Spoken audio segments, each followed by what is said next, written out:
এবং সহিহ হাদিসে এমন কোন আয়াত, এমন কোন হাদিস আমরা পাই নাই যে মুসা আলাইহিস সালাম যখন বলেছিল যে কাল্লা রব্বি সায়াহদিন, অবশ্যই আমার আল্লাহ আমাকে রাস্তা বের করবেন, এই কথা বলার 1 মিনিট আগে তার কাছে ওহী নাজিল হয়েছিল নাই।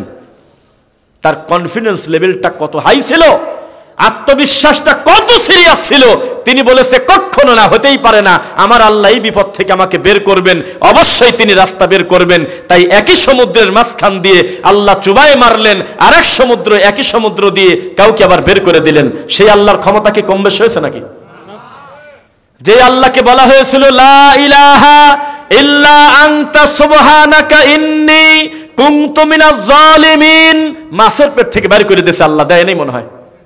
কিন্তু 250 কোটি মুসলমান কাঁদে, ও আল্লাহ আমার ফিলিস্তিনের ভাই বোনদেরকে তুমি বাঁচাও, কাজ হচ্ছে না কেন?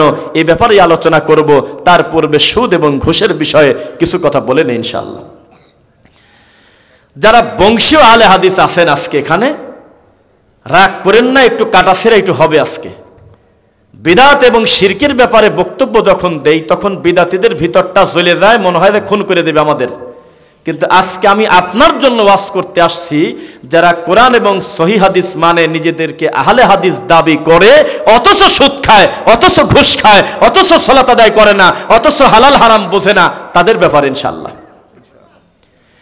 আমাদের আপনি বিশ্বাস করবেন কিনা সেটা হতে পারে অত্র এলাকার লোক বা অন্য জায়গায় বংশগতভাবে যারা কষ্ট ছাড়া, পরিশ্রম ছাড়া সহজে যারা আহলে হাদিস বংশে জন্ম নিয়েছে, ওরা মনে করে আমার কাম হলে শুধু আমিনটা ঠিক রাখা। সুদ খায় তবে আমিন কিন্তু আসতে বলে না। আমি ঘুষ খাই ঠিক আছে, তবে আমি তো পায়ের সাথে পাও তো মিলাই, অসুবিধা নেই। আমি তো হাত বুকে বাঁধি, অসুবিধা কি আছে? আমি তো তাবিজ নেই না, আমি তো কোনো পীরের মুরিদ না, আমার গলায় তো তাবিজ নাই, আমি তো মিলাদ পড়ি না, অসুবিধাটা কোথায়? এটা মনে করে। যদি বলেন কেন? কারণ অনেক মানুষ বিদ্যা না থাকার কারণে দৃশ্যমান কয়েকটা রাসূলের সুন্নাহকে মনে করে এটাই মনে হয় ইবাদতের সবচেয়ে বড় মাপকাঠি।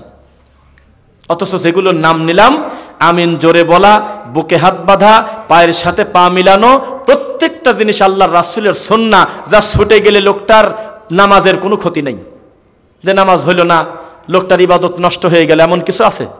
এগুলো হলো নেকির কম বেশের ব্যাপার। এগুলো করলে আমার আল্লাহ খুশি হয়। কোনোটা করলে ফেরেশতার সাথে আল্লাহর আমিনটা যদি মিলে যায় ইমামের সহকারে, তাহলে গুনাহ মাফ।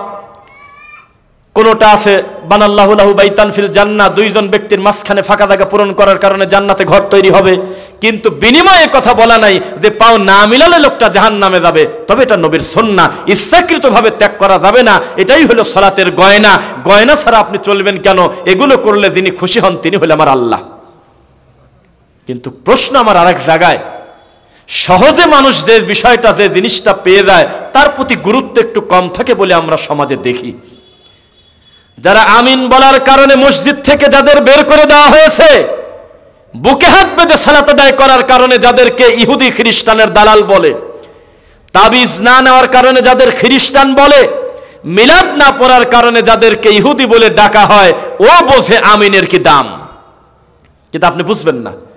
আপনি ছোটবেলা থেকে দেখতেছেন যে আপনার দাদা আমিন বলে, বুকে হাত বাঁধে, রফল আদায় করে, বাপও বলে, অটো আপনি হয়ে গেছেন। এখনো পর্যন্ত আপনি হালাল হারামের বিষয়টা সিরিয়াস কেন নিলেন না? এটার ব্যাপারে কথা বলবেন ইনশাআল্লাহ।